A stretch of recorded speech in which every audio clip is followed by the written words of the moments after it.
Phoenix, Arizona. 8, 7, 6, 5, 4, 3, 2, 1, go! Le défi entre les deux clients de ce restaurant, manger le plus vite possible ce sandwich unique au monde qu'on appelle le quadruple pontage coronarien. On ne le trouve qu'au Heart Attack Grill, le restaurant de la crise cardiaque. Ça t'excite de regarder un homme dévorer tant de viande, hein? Oh ouais. 1 kilo de viande, une douzaine de tranches de bacon, 8000 calories au compteur. Ici, les serveuses jouent les infirmières sexy. Le patron fait l'animation, déguisé en médecin. Hey Buckley, j'ai besoin de toi pour motiver ces gars jusqu'à la victoire. Ici, on encourage tous nos patients avec les outils appropriés. Comment vous vous sentez? Plein. Terminé. 19 minutes, 1 seconde. Le vainqueur est toujours champion avec 19 minutes et 1 seconde. Allez, allez, allez. Chef d'orchestre de cette farce, un restaurateur qui assume et revendique son business avec cynisme. Ça, c'est vraiment de la sale bouffe. Si vous en mangez tous les jours, elle vous tuera.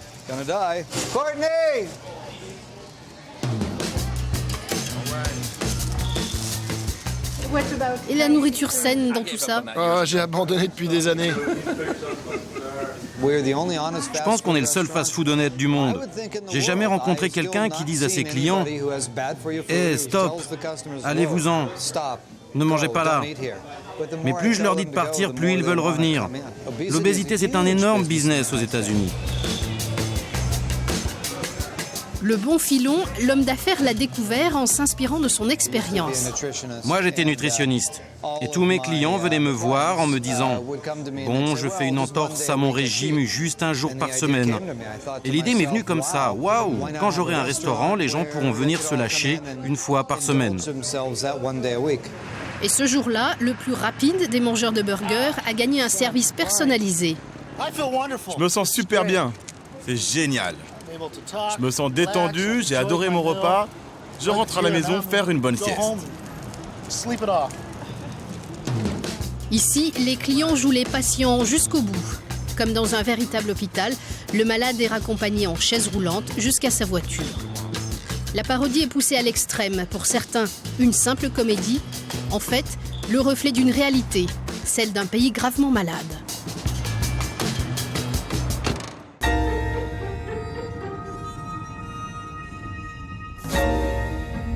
Si le faux médecin a tout misé sur la dérision, d'autres ont fait de l'obésité un fonds de commerce beaucoup plus terre-à-terre. Keith Davis et ses ouvriers se sont spécialisés dans la fabrication de cercueils pour les plus gros Américains. Longtemps restée confidentielle, la petite fabrique familiale croule sous les commandes depuis 5 ans. Les pompes funèbres de tout le pays font appel à leur savoir-faire. Voilà par exemple l'une de nos plus grosses pièces. C'est un assemblage avec un nouveau design. Et en ouvrant le couvercle, vous pouvez voir combien il est large. Tout est fait en métal. Et pourquoi ce n'est pas fait en bois? Parce qu'un cercueil en bois, c'est très lourd. C'est très difficile à fabriquer et ce serait beaucoup trop cher. Et puis un cercueil en bois de cette taille aurait l'air d'un container pour piano. Le métal, moins cher que le bois. Et pourtant, le cercueil spécial obèse coûte en moyenne 4 500 $, 3 fois plus cher qu'une boîte classique.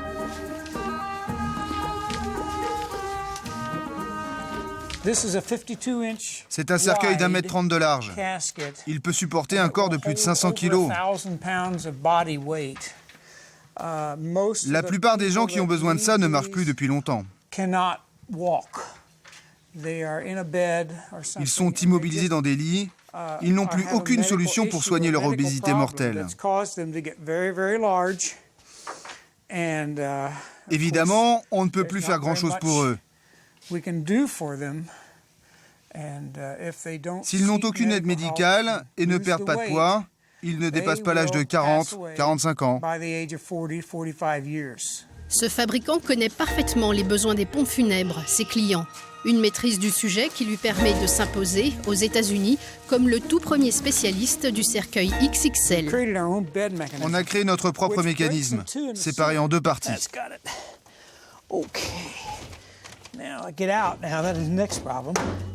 Ce technicien maniaque est un ancien ingénieur.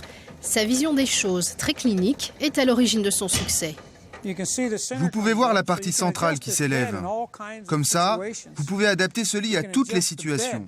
Vous pouvez choisir la position du corps. Ça ressemble pas mal à un lit d'hôpital. Keith Davis a repris la petite fabrique de son père. Depuis 10 ans, il affine ses secrets de fabrication qu'aucune grande firme ne parvient à imiter.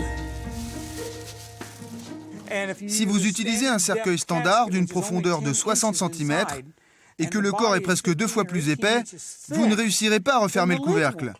C'est comme si vous essayiez de mettre trop de vêtements dans votre valise pour partir en vacances aux Bahamas. Vous n'y arriverez pas. Ce qui se passera, c'est que vous risquez de compresser le corps, de forcer le couvercle et de casser quelque chose. Sa petite entreprise ne connaît pas la crise. Au contraire.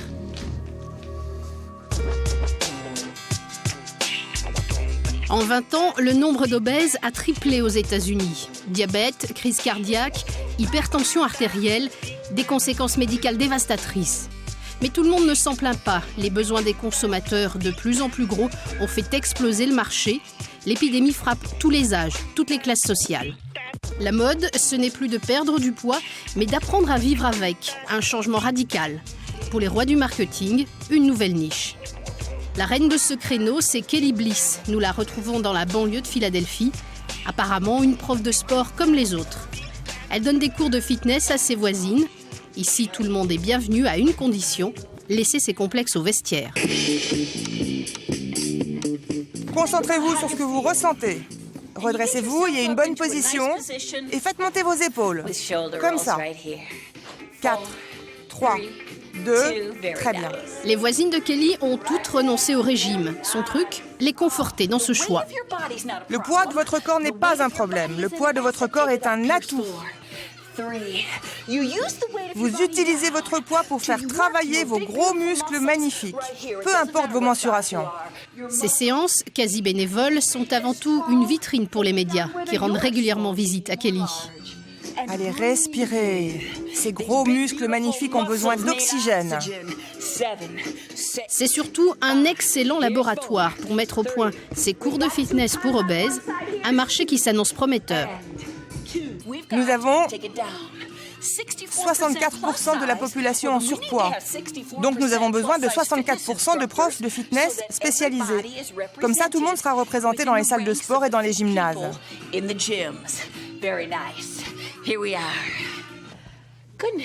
Mon Dieu, ça c'était une super séance d'entraînement. Beau travail.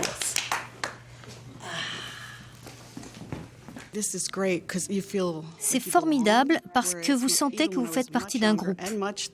Même quand j'étais beaucoup plus jeune et beaucoup plus mince, je me sentais à part quand j'allais dans une salle de sport normale, où tous les autres étaient plus minces. Je sentais leur regard sur moi. Ici, tout le monde est très tolérant. Kelly a plusieurs cordes à son arc. L'une des plus lucratives, c'est la thérapie téléphonique. Sa clientèle, des femmes dépressives, épuisées par des années de régime. Au bout du fil, ce jour-là, une dame particulièrement en détresse. Comme toujours, Kelly lui délivre un message bien rodé, rassurant et démagogique. À bas les régimes. On a déjà évoqué le fait de manger sain et de faire de l'exercice, indépendamment de votre problème de poids. Comme ça, vous ne serez pas piégé par la frustration de ne pas perdre rapidement du poids. Vous êtes dans une situation unique. Vous perdez du poids à peu près à chaque fois que l'on se parle. Mais moi, je préfère vous encourager à vous concentrer sur votre état d'esprit, sur votre style de vie sain, plutôt que de vous laisser vous faire entraîner par la spirale des régimes. Combien lui coûtent ces conseils que vous lui donnez ? Elle peut choisir, définir elle-même son tarif. Mais si quelqu'un me parle pendant 1 heure d'affilée, c'est $80 de l'heure. J'ai fait en sorte que cela reste très abordable. Et Kelly ratisse large. Depuis ses débuts dans les affaires, il y a 8 ans, sa panoplie de services s'est étoffée. Plein de gens aiment bien avoir une version imprimée des pages jaunes spéciales gros. Il y a des milliers de choses et d'objets disponibles. Et quand vient le temps de s'occuper de soi, la plupart de mes idées sur la question sont incluses dans ce livre intitulé « Ne vous pesez pas, mangez sain et bougez maintenant ». On a aussi des cours de sport en DVD, en VHS. Et vous pouvez voir que certains cours se font assis, d'autres se font debout. C'est cette collection de DVD qui fait la notoriété de Kelly aux États-Unis. Ces cours de fitness décomplexés font un tabac auprès des ménagères de plus de 150 kilos. 2 heures de conseils spécialisés contre $60, un best-seller vendu à plusieurs milliers d'exemplaires. En 2000, Kelly est l'une des premières à flairer le juteux marché de l'obésité. Fer de lance de sa petite entreprise, un site internet qui répertorie les milliers de biens et services offerts aux obèses, les fabricants se bousculent pour y être référencés. Kelly recense tout ce qui intéresse les plus gros consommateurs, même les plus sportifs.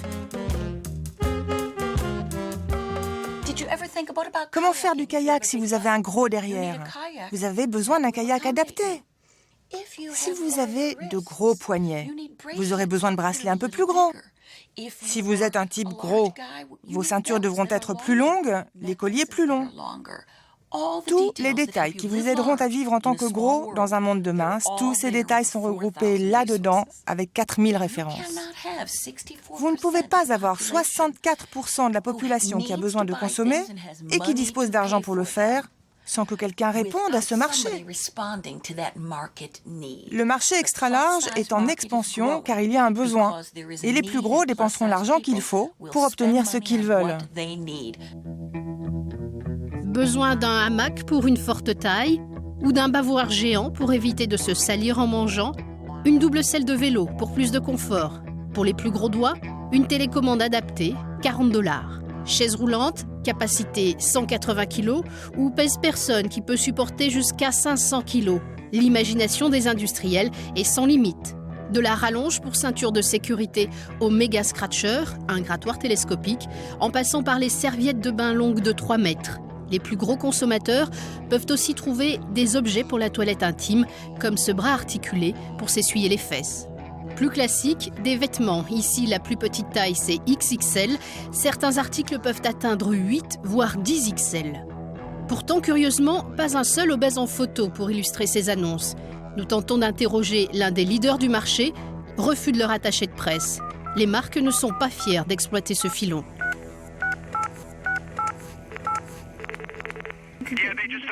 Écoutez, ils ne souhaitent pas être associés à l'épidémie d'obésité. Ça mettrait leur société sous un jour peu flatteur. Ils ont poliment refusé votre demande de tournage. Oui, mais les produits qu'ils vendent sur leur site internet sont faits pour les gens obèses, n'est-ce pas? Ce n'est pas seulement pour les gens obèses, c'est aussi pour les gens de grande taille. Alors ils ne veulent pas être catalogués dans la catégorie « produits pour gros », parce que ce n'est pas le cas du tout. Ce serait négatif? Oui. Pour leur image, c'est ça? Clairement. Certaines compagnies n'osent pas utiliser des photos d'obèses pour faire leur publicité. D'autres, en revanche, en ont fait le ressort de leur fonds de commerce, notamment l'Academy of the Sierras, un établissement qui cible les enfants avec une promesse, les faire maigrir contre $5 900 par mois. $5 900, 6 fois le SMIC américain, et pourtant les clients ne manquent pas. Houston, au Texas, en 5 mois, la famille Schwartz a déjà versé à l'école près de $30 000 pour leur fille Betsy. Elle a 16 ans, elle a perdu une vingtaine de kilos et il lui en reste autant à perdre. Pour ce bon début, elle est autorisée à passer quelques jours chez ses parents. Selon les préceptes de l'école, mayonnaise et ketchup sans gras sont autorisés. Malgré les apparences, ce repas est un progrès pour cette famille texane. On n'a jamais été capable de manger si souvent que ça à la maison en famille. Quand on le fait, on mange vite, un truc rapide, ce qui se présente, sans se poser de questions. Qu'est-ce que tu en penses? Je trouve que ces frites sont très bonnes. Pour la mère de Betsy, un responsable, le système scolaire américain. La cantine du collège, c'était malbouffe assurée à tous les repas. Betsy n'a eu aucune contrainte durant sa scolarité. L'école où elle est allée essayait vraiment de donner aux enfants la nourriture qu'ils souhaitaient. Donc, il y avait des pizzas, des beignets de poulet, des burritos. Elle était dans une école privée qui se faisait livrer de la nourriture par les restaurants pour chaque déjeuner, tous les jours. Donc, elle mangeait toujours le même genre de choses. Il n'offrait pas la possibilité de manger sain. Betsy est la petite dernière d'une famille aisée. Un père avocat, une mère psychologue. Très vite, dès l'âge de 5 ans, son obésité a focalisé toute l'attention de la famille. Voilà les 4 enfants, tous ensemble. Betsy est là. Là, c'est quand elle a reçu son diplôme, au collège. C'était il y a environ 3 ans. Là, elle avait à peu près 8 ans, avec sa sœur. Quand vous voyez votre enfant souffrir et subir tout ce qu'elle a subi en tant que lycéenne obèse, vous êtes prêt à tout pour l'aider à s'en sortir.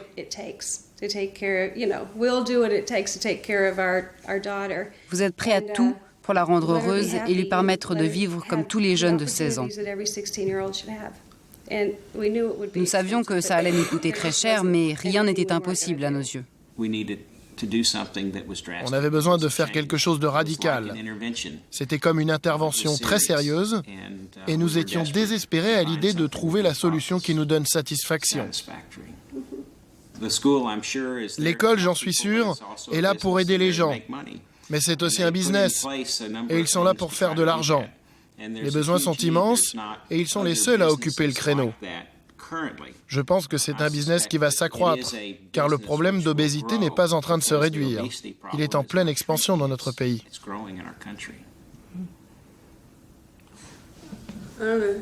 Ça me fait bizarre de revenir à la maison et de se dire qu'il va falloir y retourner.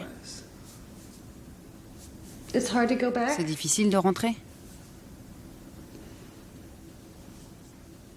C'était sympa, ici t'as retrouvé tes copains. Maintenant, tu dois déjà repartir, rejoindre tes nouveaux amis. Il va te falloir du temps pour que tu trouves tes marques, pour que tu te sentes bien à l'internat. Malgré ses progrès depuis 5 mois, Betsy doit encore perdre 20 kilos et rien ne dit qu'elle ne reprendra pas tout d'un coup. Les méthodes utilisées dans cette école ne sont pas forcément à la hauteur de la facture. Nous décidons de quitter Betsy pour retrouver ses camarades restés à l'internat. Nous sommes sur la côte ouest des États-Unis, à 400 km de San Francisco. Tous les matins, une soixantaine d'adolescents déambulent sur cette route déserte pour 45 minutes de marche. Les élèves viennent des 4 coins des États-Unis avec pour seule obsession perdre du poids. Tous ont découvert cette école à la télé. Créée depuis 3 ans, c'est le premier établissement pour ados obèses aux États-Unis. Une école qui fait un tabac, c'est la seule école du pays qui permet aux jeunes de faire fondre leur tour de taille. C'est une expérience radicale qui tente d'inverser la tendance. L'école est présentée comme un modèle du genre aux États-Unis. Entraînement draconien, régime strict basé sur la consommation de fruits et légumes frais, le programme minceur ultra médiatisé séduit de plus en plus de familles américaines. Nous avons souhaité visiter cette école. Les ados y passent environ 6 mois. La facture s'élève en moyenne à 35 000 $. Un investissement pour apprendre à vivre autrement, un tarif justifié, à en croire Phil Hobart, le directeur de l'école.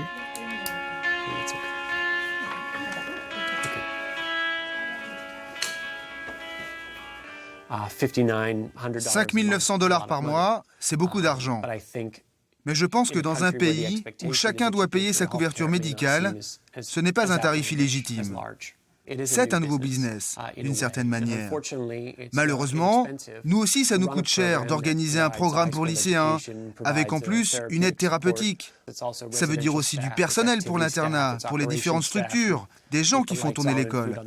C'est un vrai travail d'équipe très intensif. Personnel compétent, repas équilibrés, le menu semble alléchant. Mais que se cache-t-il derrière ? Nous profitons de cette veille de vacances scolaires et du départ du directeur pour visiter l'école en toute liberté. Contrairement aux équipes de télé américaines, notre tournage sur le campus ne sera pas encadré par un attaché de presse. Nous poussons la porte du cours de cuisine. Mesdames et messieurs, puis-je avoir votre attention? Ok, qu'allons-nous préparer aujourd'hui? L'alimentation, c'est la clé de voûte de cette rééducation. Au programme aujourd'hui, la préparation d'un repas spécial Thanksgiving, la fête familiale américaine. Un plat traditionnel à base de patates.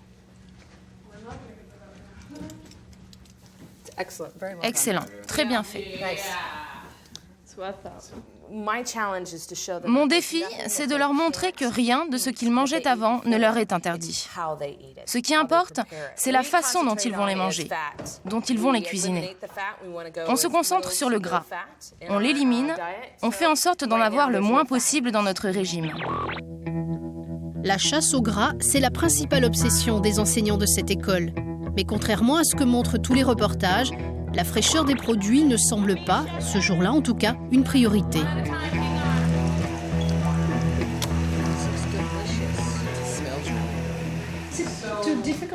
Est-ce trop difficile pour vous d'utiliser de vraies pommes de terre? Pourquoi utilisez-vous ces... Boîte de conserve? Écoutez, c'est du temps de travail. Celles-là sont épluchées. En fait, elles sont plus douces parce qu'elles baignent dans un sirop. Mais ça, c'est du sirop allégé. Mais je n'utilise pas le sirop. Je les filtre. Comme ça, j'élimine toutes les calories. Et puis les boîtes de conserve, c'est simplement plus facile à utiliser. Sinon, il me faudrait éplucher les pommes de terre, les faire cuire. Là, elles sont toutes prêtes à l'emploi, cuites. Je pourrais le faire moi-même. Mais vous savez, je n'ai qu'1 heure et 10 minutes avec mes élèves. Et voilà, c'est comme ça. Merci beaucoup pour votre question, j'apprécie. Faites-moi savoir si je peux encore vous être utile. 12h30. Les élèves sont tous au réfectoire. L'occasion pour nous de visiter l'arrière-cuisine. Aucun produit frais. Les élèves au régime ont droit à une dose de beurre de cacahuète, sans gras certes, mais bourré de calories. Les réflexes alimentaires américains ont la vie dure. La seule baguette magique de l'école, c'est la chasse au gras. Soda Light et aspartame sont en libre accès. Les ados peuvent en consommer de façon illimitée. Après les repas, chacun calcule la dose de gras consommée. Une tentative de responsabiliser les adolescents. Pourtant, 3 heures plus tard, c'est déjà l'heure de goûter. Personne ne rate le rendez-vous devant la cantine. Là encore, surprise, le menu n'a rien de diététique.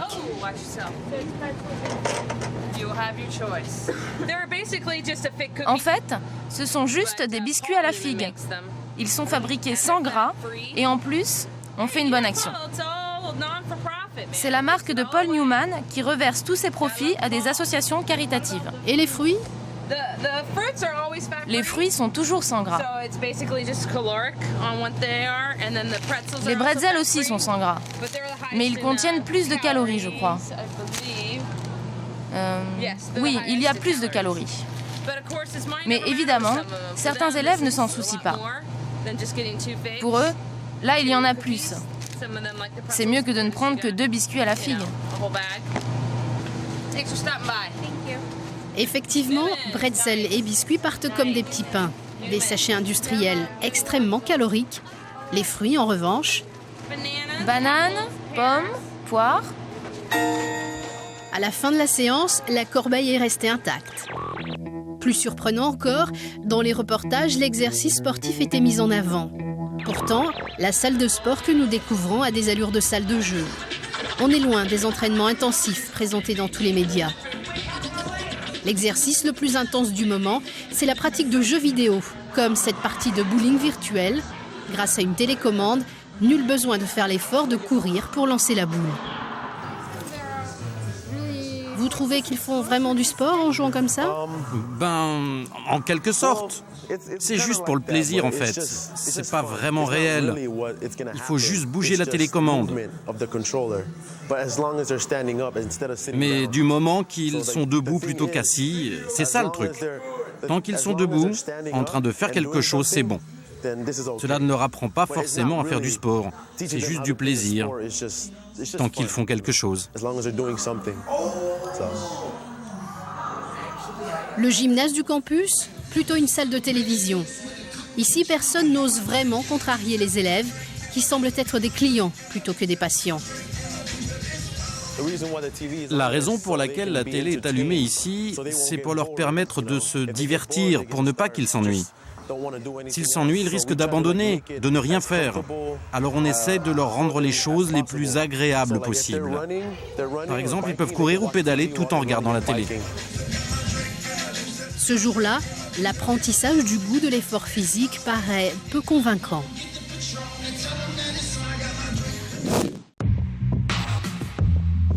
Nourriture en conserve. Soda à gogo. Aspartame à volonté. Goûter hypercalorique. Cours de sport sans transpiration. Ici, les méthodes de régime sont singulières. Mais il y a plus grave. Durant notre tournage, nous ne croiserons aucune blouse blanche sur le campus californien. Les ados sont-ils surveillés par un médecin au cours de leur séjour? La perte de poids est-elle contrôlée? Après plusieurs rendez-vous annulés, l'adjointe du directeur de l'école accepte finalement de nous accorder quelques instants avant de partir en week-end. Ces enfants ont-ils des contrôles médicaux? Quand vous dites contrôles médicaux, qu'est-ce que vous voulez dire? Je veux dire des analyses de sang, des choses qui permettent de mesurer... Non, nous ne faisons rien d'aussi poussé. Ce que nous faisons, ce sont des tests basiques de fitness, comme mesurer leur endurance, leur souplesse ou des choses comme ça. Donc nous mesurons tout ça durant les cours de fitness et on le fait régulièrement de façon à évaluer leur progrès. Ce qui intéresse le plus les enfants, c'est leur endurance. On en a certains qui ont décollé en multipliant par 2 leur score.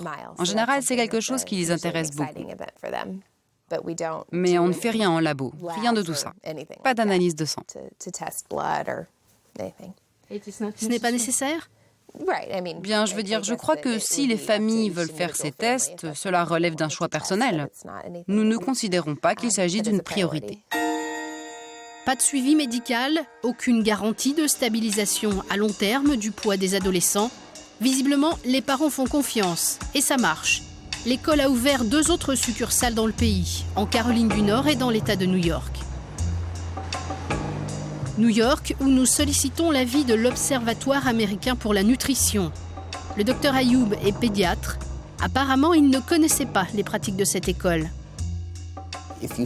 Si vous dites qu'il n'y a pas de contrôle médical ou aucun suivi assuré par un médecin, cela me surprend.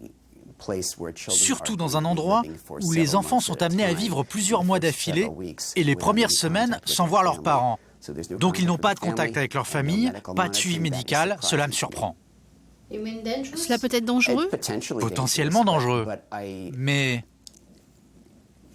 vous êtes vraiment sûr qu'il n'y a aucun suivi médical là-bas? On a posé la question et il n'y a aucune analyse de sang. Parce que c'est comme... Je suis vraiment très surpris.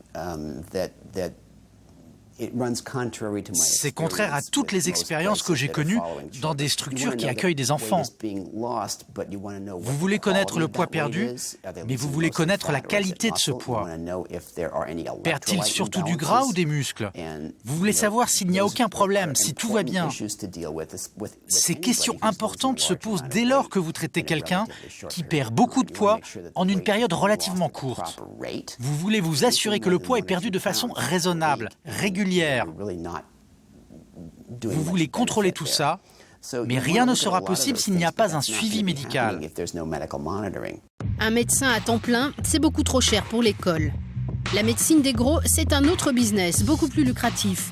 À Houston, par exemple, pour soigner les obèses, les médecins sortent le bistouri, les patients le portefeuille. Une chirurgie ultra spectaculaire qui inspire la télé-réalité. Ok, très bien, c'est une bonne répétition. Retournez là-bas et la prochaine, c'est la bonne.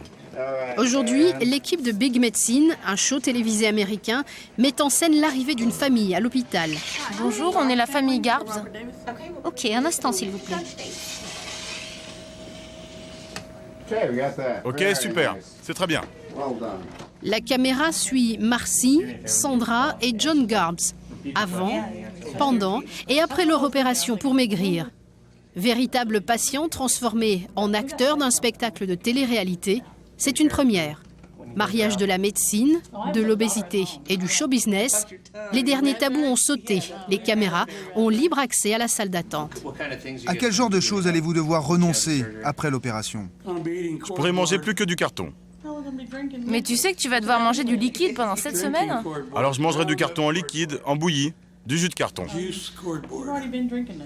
Mais t'en bois déjà depuis 2 semaines. En prévision de l'opération, on doit s'habituer à manger liquide. Ça marche très très bien. La première saison a cartonné. Et on pense que les histoires racontées dans la deuxième saison sont encore meilleures, avec des candidats fantastiques comme la famille Garbs. On espère très vite lancer la saison 3. Meilleure audience de TLC, une chaîne câblée américaine, l'émission exploite une recette efficace. Observez à la loupe la transformation des corps des patients au jour le jour. Le show ne fait pas dans la dentelle. Certains candidats peuvent peser jusqu'à 500 kilos. Ils risquent de mourir d'obésité. Des patients de tous âges et de poids différents viennent nous voir. Nos opérations entraînent des pertes de poids spectaculaires. Cela change la vie de nos patients pour toujours. Je fais la taille d'une seule jambe d'obèse maintenant.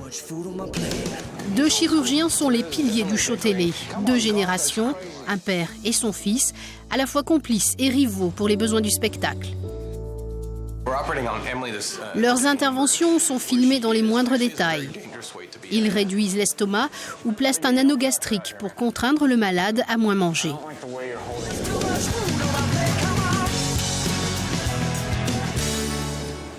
Nous avons rencontré le Dr Davis à la sortie du bloc. Il pratique depuis une 30aine d'années et s'est spécialisé depuis 5 ans dans la chirurgie bariatrique. Il assume totalement sa nouvelle casquette de héros télévisé et la publicité qui va avec. Ouais, c'est un peu du voyeurisme. Les gens disent « Regarde Big Medicine, tu vas voir du sang qui gicle, des gros... » Vous savez, ce genre de truc. Certaines personnes sont fascinées par ça, et je peux le comprendre. Alors pourquoi avez-vous accepté? J'ai accepté parce qu'on est porteur d'un message. Ne soyez pas effrayés par la chirurgie bariatrique. Regardez combien ces très gros obèses souffrent, ce qu'ils endurent. C'est pathétique. C'est ça le message. Je me fiche d'être connu. Pour être honnête, ça compte pas pour moi. C'est le message qui importe. Le Dr Davis ferait preuve d'abnégation en participant à cette émission qu'il dit pédagogique. À l'antenne pourtant, des cas extrêmes, des drames, des larmes. Tous les ressorts de la télé-réalité.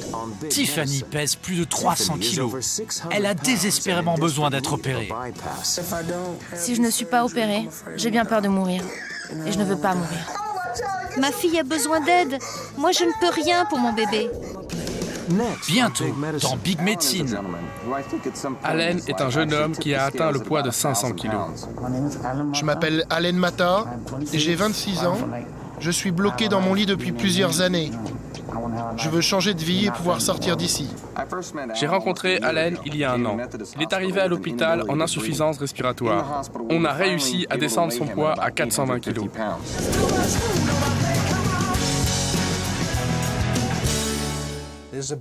La demande est très forte pour ce type d'opération. C'est à cause de l'émission de télé? Non. Je pense que l'émission a une influence positive. Mais je ne pense pas qu'une seule émission peut influencer ce pays. Ce pays est juste trop gros. Il y a une prise de conscience de la part du public qui découvre la situation critique des très gros obèses. Le show n'aurait donc aucune incidence sur le chiffre d'affaires du Dr Davis. Pourtant, dans le bureau voisin, une assistante ne tient pas le même discours. Marge voit défiler tous les courriers, les nouvelles candidatures. Depuis le début du show, il y a 7 mois, elle a vu les demandes exploser, malgré le coût de l'opération, $30 000. Beaucoup de gens ont vu l'émission. Et beaucoup de gens se disent « Mais ça marche, je veux essayer ». Quand je suis arrivée dans ce bureau il y a 7 mois, on avait environ 150 dossiers en attente. Maintenant, on en a probablement 3 fois plus. Donc ça marche. Marge n'est pas une employée comme les autres. Opérée il y a 3 ans, elle a perdu 70 kilos. Une pub vivante pour le Dr Davis. Que pensez-vous de celle-ci? Ça a complètement changé ma vie. Grâce à ça, j'ai décroché un nouveau job que j'adore. C'est très courant de croiser des gens comme moi qui ont eu cette opération. C'est très courant d'être engagé dans ce business. Il y a énormément de gens dans les hôpitaux, au même poste que le mien, qui aident à faire ces démarches. Des gens qui ont été eux-mêmes opérés. C'est comme si on rendait ce que l'on nous a donné. C'est aussi bon que d'aller témoigner à l'église.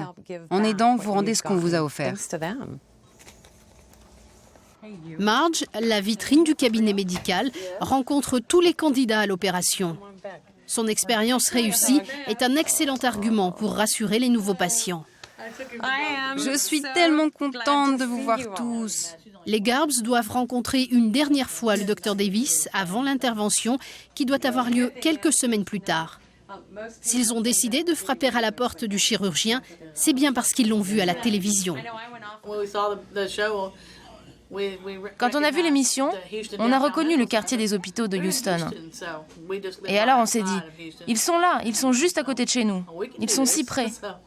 L'émission était très intéressante. On s'est dit, on peut le faire. Ils sont tout près et ce sont de très bons chirurgiens. Marge est là pour les conforter dans leur choix. Pour elle, la réussite du show, la preuve par l'image, dédramatise ce qui est en fait une lourde opération. Je pense que la beauté du show, c'est qu'il permet de vous instruire. Et plus vous en saurez, moins vous aurez d'appréhension. Vous serez plus à l'aise. Vous découvrez ce qu'ils vont vous faire et vous voyez ce qu'il se passe ensuite. Après la perte de poids, vous découvrez des gens devenus superbes grâce à l'opération. Les gens leur courent après, ils ont perdu du poids, ils retrouvent la santé. C'est instructif et c'est ça la beauté de l'émission. Mais ce jour-là, le tournage du show est interrompu. Ironie de l'histoire, le Dr Davis, victime de son nouveau succès, est retenu au bloc opératoire. Un planning très chargé l'oblige à annuler son rendez-vous avec la famille Garbs et l'équipe de télévision. On va vous reprendre tous les micros, parce que le Dr Davis ne va pas revenir avant un bon moment. Je crois qu'on va devoir reporter le tournage. Malgré ce contretemps, les professionnels de la télé-réalité pensent à tous les détails pratiques. Souvenez-vous de la façon dont vous êtes habillés là. Portez les mêmes vêtements lundi. Sinon, on devra recommencer tout ce qu'on a tourné aujourd'hui. En échange de leur participation à l'émission, les 3 membres de la famille ont obtenu une ristourne d'un montant confidentiel. Pour cela, ils devront accepter d'être opérés tous les 3 le même jour, un scénario en béton pour la prochaine saison de Big Medicine. Voilà $11. Merci Marianne. $11 pour payer le parking, c'est la seule transaction que nous sommes autorisés à filmer. Bye. 21h, le Dr Davis termine sa journée. Le chirurgien débordé consent enfin à reconnaître que le label vu à la télé a un impact sur son business. On a des patients qui viennent du Mexique, du Canada, de tous les États-Unis. Ce qu'on pourrait essayer de faire, c'est de les inciter à contacter des confrères locaux. Mais c'est pas facile, car ces chirurgiens ne sont jamais passés à la télé. Pour s'adapter à cette augmentation de la demande, le Dr Davis et son fils sont sur le point d'accueillir 2 nouveaux chirurgiens dans leur cabinet, 2 associés. Tout roule pour eux. À Washington, face à tous ceux qui ont développé le business des gros, certains ont choisi la résistance et attaquent l'origine du problème, l'industrie agroalimentaire. Pour protéger le citoyen consommateur, une seule solution, réformer les textes de loi. C'est là l'essentiel du combat mené par les lobbyistes dans la capitale américaine. Julie Richardson pourfend la malbouffe. Son quotidien, tenter de décrocher des rendez-vous, harceler les décideurs de ce pays, les élus du Congrès. On va au bureau du sénateur Kennedy, au Capitole, pour rencontrer un membre de son équipe et évoquer des questions de nutrition. Le lobbying, c'est primordial. Le sénateur Kennedy, c'est le directeur de la commission chargée des affaires de santé. Et pour le suivi de nos dossiers, c'est vraiment important de connaître son équipe. Julie travaille pour l'une des plus importantes organisations de défense des consommateurs, le CSPI, fondé il y a plus de 30 ans par des scientifiques écolos. Elle a rendez-vous avec l'une des assistantes du sénateur Kennedy, l'un des hommes politiques les plus influents du pays. Hé, salut, je suis si contente de te voir. Moi aussi. Sa mission, transmettre aux politiques des enquêtes financées par son association. Le but, tenter de les convaincre des méfaits d'une mauvaise alimentation.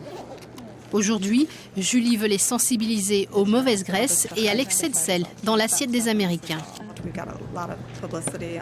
On a beaucoup fait parler de ce dossier. On a organisé une conférence avec la principale association des industriels de l'alimentaire. Notre organisation se bat depuis à peu près 30 ans. On aimerait beaucoup qu'un projet de loi soit discuté à propos de ces deux dossiers, pour limiter l'utilisation des mauvaises graisses et du sel dans l'alimentation américaine. Nous avons plusieurs sénateurs qui nous soutiennent et on espère que leurs propositions seront suivies par leurs collègues. Les questions de santé sont très importantes maintenant aux yeux du public et prises très au sérieux par les politiques. C'est un bon dossier sur lequel travailler. Et les gens sont très réceptifs. Public réceptif, mais avec des limites. Le combat est rude pour Julie. Ses adversaires sont prêts à contre-attaquer à tout moment. À Washington, le Centre pour la liberté de consommer est financé par les géants de la restauration rapide. L'organisation défend la liberté de devenir gros. Son porte-parole, un jeune homme mince au visage d'ange. Justin Wilson est chargé de distiller le message grâce à des spots de pub.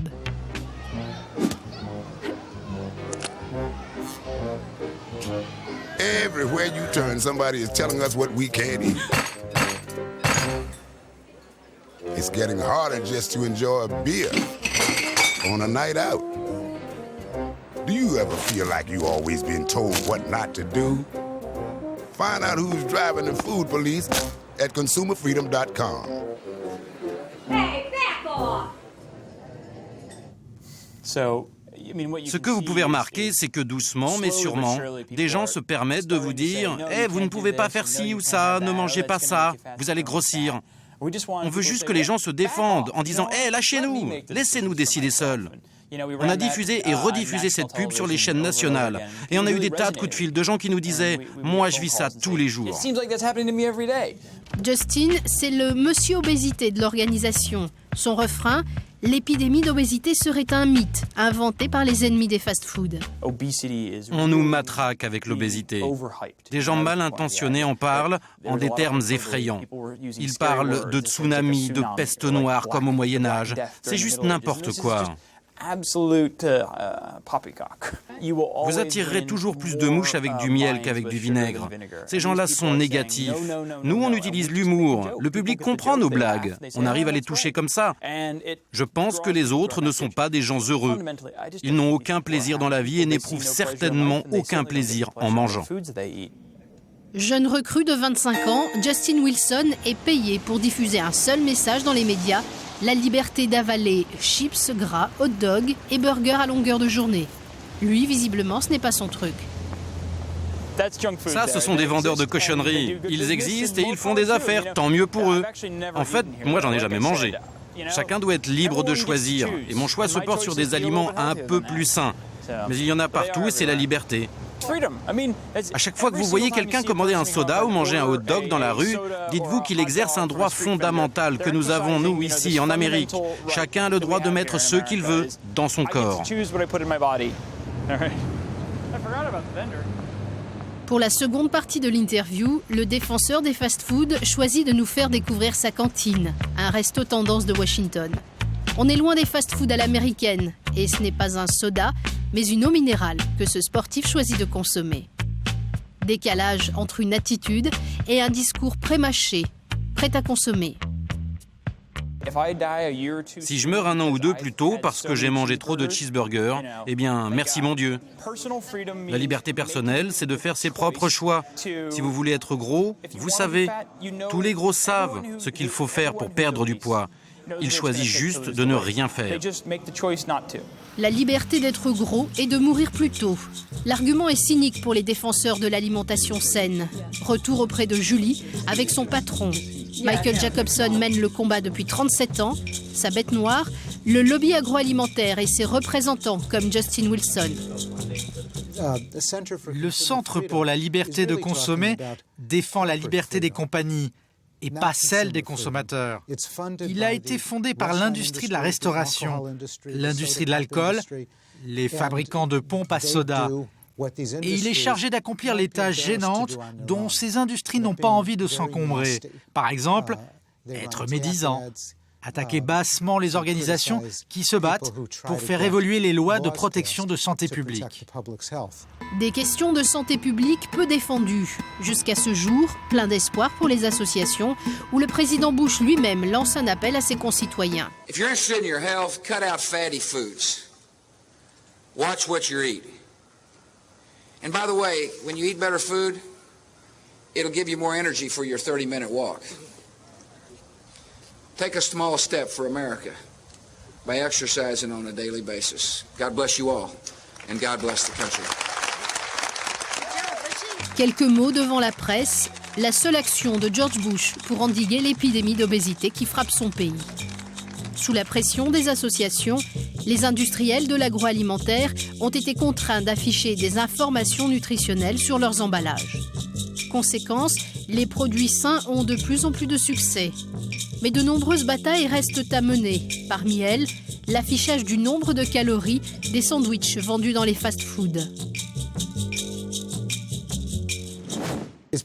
Cela a été très difficile d'obtenir des actions nationales pendant 7 ans sous la présidence de Bush très conservatrice.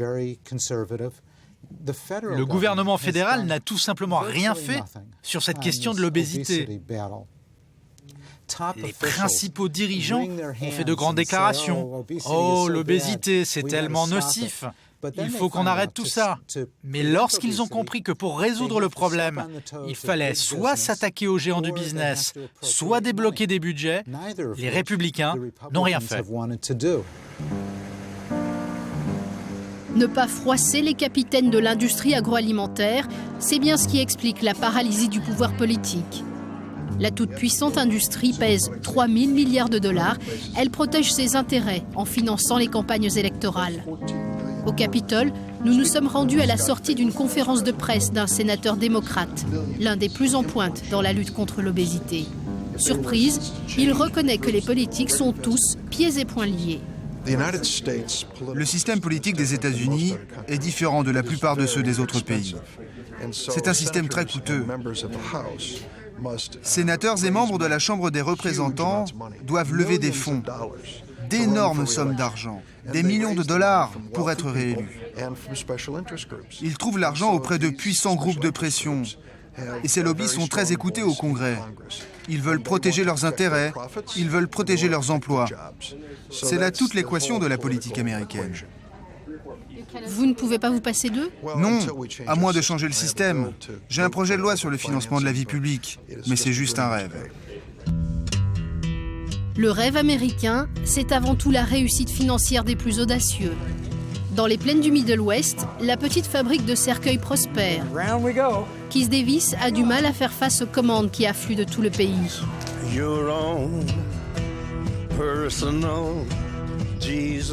Son entreprise, c'est une sorte de poste d'observation privilégié, avec vue imprenable sur l'ensemble des États-Unis et sur la progression de l'épidémie d'obésité.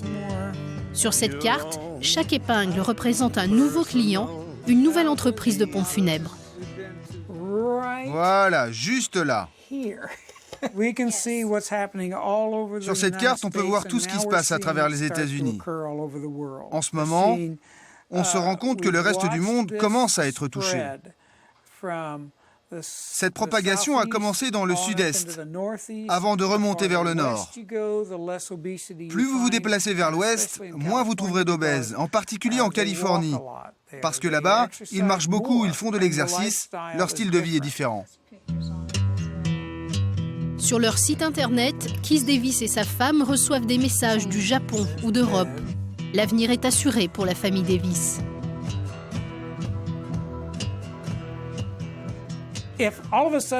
Même si un miracle se produit, même si les Américains réalisent l'importance de l'épidémie d'obésité et qu'on trouve un moyen de la soigner, on ne mettra jamais la clé sous la porte. On construira des cercueils pour les animaux domestiques. Donc vous avez des projets? Oui, on a plein de projets. En plus, on a aussi un chat au régime. Oui, c'est vrai. Notre chat est obèse. On l'a mis au régime.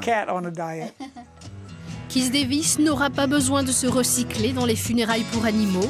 La demande de cercueils extra large est de plus en plus forte. Le chiffre d'affaires de la petite entreprise augmente de 20% chaque année. Reach out and touch thee. Now then.